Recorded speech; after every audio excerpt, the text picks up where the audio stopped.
我们就先告辞了。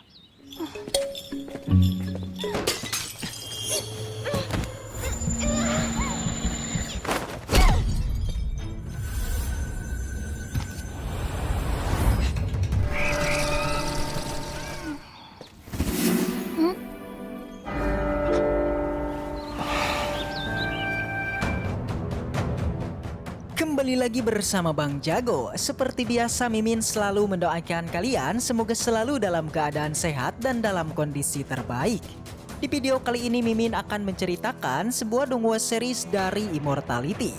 Dan bagi kalian yang mungkin baru gabung, Mimin saranin untuk nonton bagian sebelumnya dulu. Linknya ada di deskripsi. Tak berlama-lama langsung aja kita masuk ke isi ceritanya.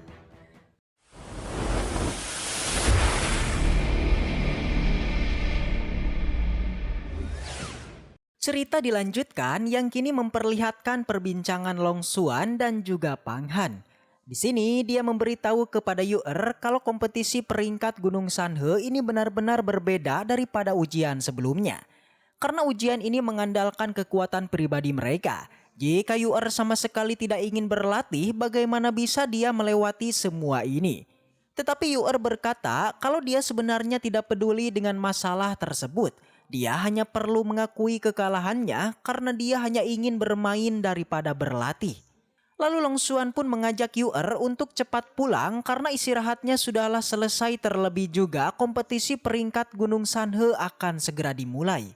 Jadi dia haruslah mengejar ketertinggalannya. Jadi dia harus tahu kalau banyak sekali orang yang ingin sekali menjadi murid sejati, tidak seperti Yu'er yang hanya ingin bermain-main saja. Sehingga Yu'er pun hanya bisa mengelak napas dan terlihat lemas dan pergi dari sana. 我们就先告辞了。 Setelah kepergian dari mereka berdua, Pang Han pun langsunglah menghukum Xiaoling karena jika dia tidak datang tepat waktu, maka semuanya akanlah berantakan dan akan mengetahui kalau dia ini akan menggunakan kekuatan di alam magis. Xiaoling hanya berkata kalau dia ini hanya ingin memberi mereka pelajaran karena telah macam-macam kepadanya. Alhasil dia pun langsung mendapati hukuman yang begitu berat.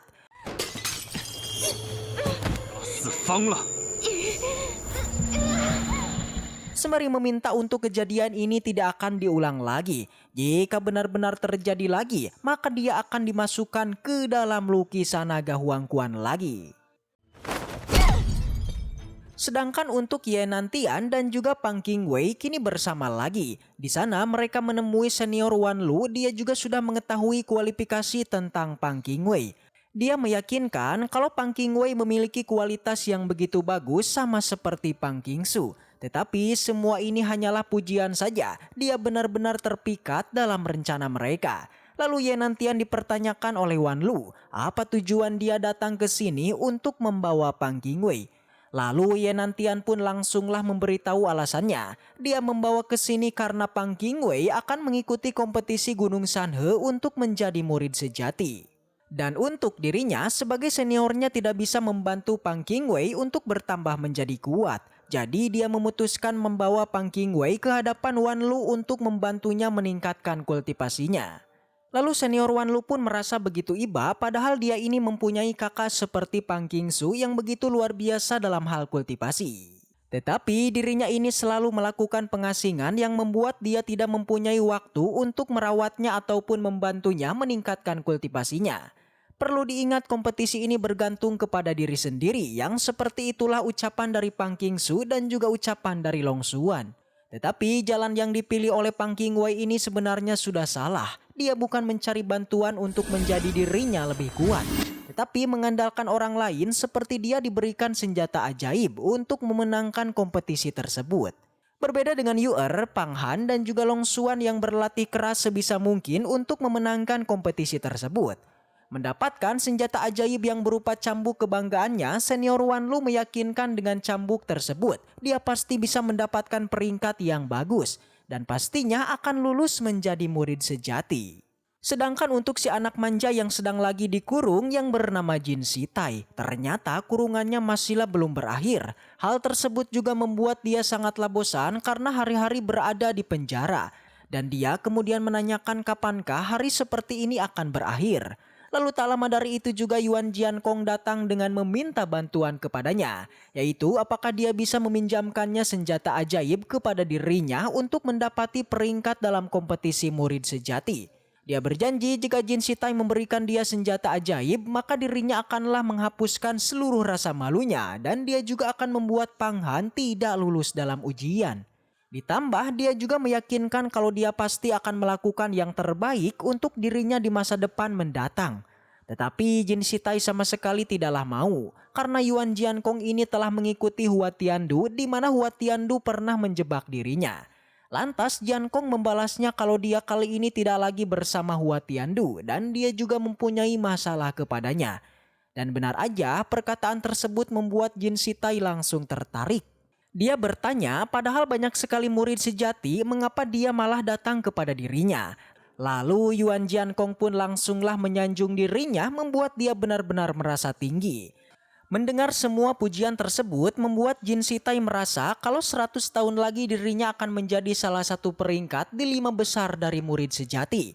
Dan dia akan menggantikan Hua Tiandu jika memiliki pengikut yang begitu banyak. Lalu dia pun menyuruh Yuan Jiankong untuk menyerahkan diri kepada dirinya ataupun menjadi bawahannya.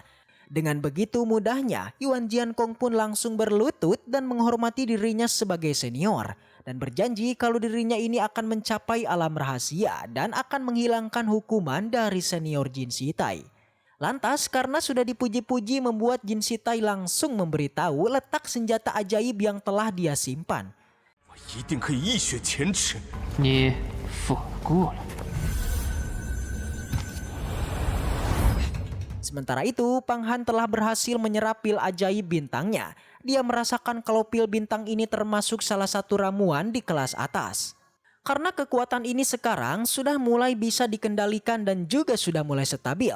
Yan Yan juga membenarkan hal tersebut karena dia sebentar lagi ataupun selangkah lagi dekat dengan kekuatan supranatural tingkatan kedua dan alam energi sejati.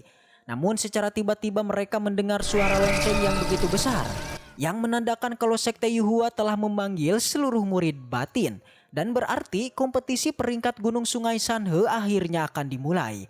Pang Han sudah tidak sabar padahal dia tidak perlu ikut guys, asalkan dia memberitahu kalau dirinya ini sudah berada di alam magis. Yan Yan memperingati untuk berhati-hati karena dia berada di alam magis. Walaupun dia telah menggunakan segel persembunyiannya, sekelas master alam rahasia tingkat pertama saja tidak akan pernah bisa melihatnya. Tetapi jika dia ceroboh maka dirinya akan ketahuan sebagai di alam magis. Yang dimaksud oleh Yan Yan untuk ranah paling teratas adalah ketua Sekte Yuhua sendiri. Pang Han pun langsung membalasnya kalau dia tidak perlu khawatir karena dia akan selalu berhati-hati dan dia akan menempati posisi pertama dari murid sejati. Ketika berada di luar, dia tidak sengaja melihat Xiao Ling lagi-lagi mirip dengan Hong Ling, membuat dia langsunglah bernostalgia.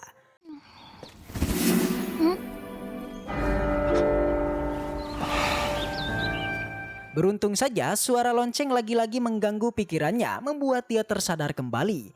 Lalu Xiao Ling pun langsunglah menanyakan kepada Pang Han maksud dari lonceng tersebut yang selalu mengganggu pikirannya.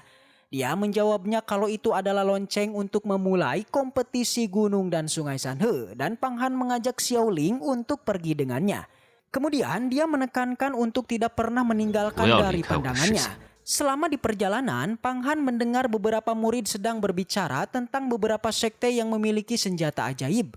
Jadi di antara semua murid di sini ternyata satu persatu dari mereka ini mengandalkan bantuan dari orang lainnya, yaitu meminjam senjata ajaib.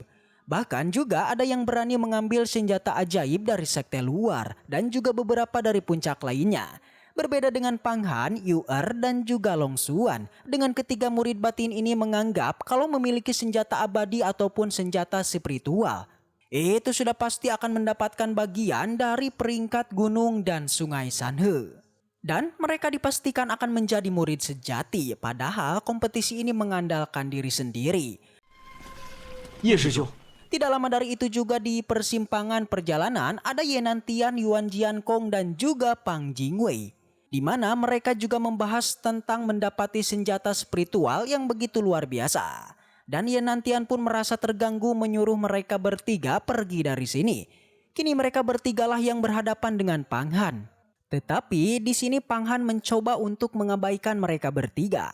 Lalu Yuan Jiankong melihat Xiaoling seperti Hong Ling, membuat dia sungguhlah terkejut. 红夷郡主， Padahal Hong Ling telah meninggal dunia. Mendengar itu Pang Han tidak terima dan berkata kalau dia tidak berhak untuk menyebut namanya. 你也配提红夷？ Lalu Yenantian pun mencoba untuk terlihat sebagai senior, di mana dia akan menengahi ini semua sembari berkata kalau makin hari Pang Han ini terlihat begitu sombong.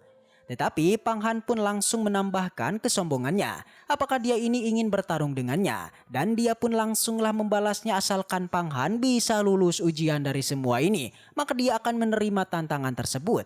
Lalu Pang Han pun langsunglah meninggalkan mereka bertiga sambil ditertawakan oleh Yenantian.